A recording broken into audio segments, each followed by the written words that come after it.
William Miller will replace Arthur Burns if the Senate goes along with Mr. Carter's choice.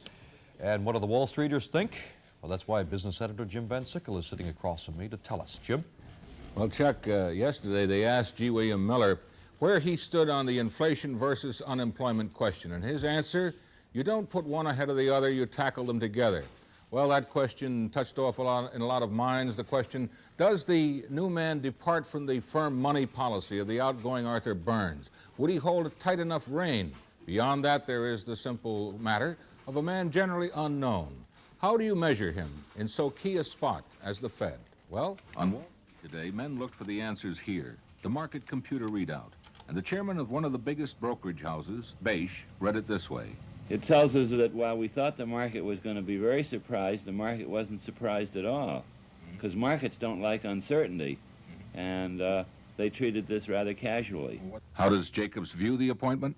I only met Bill Miller once, but I know that in our research department we regard Textron as a very well-managed company. I know that he's been in that company for 20 years. I know that he's been running that company as chief executive officer for a long time. And I think that he's got a very proven record of success. G. William who?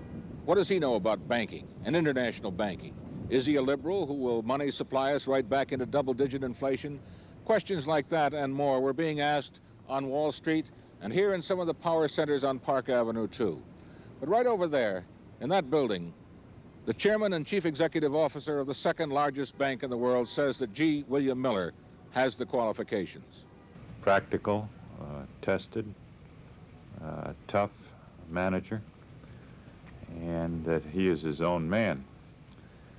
And the thing I think is the best about the appointment is that he has had an enormous experience in operating in a free enterprise system, in creating jobs and managing a corporation. And he has also found a lot of time for public service. And so that I think he has all the ingredients which are necessary to do an outstanding job.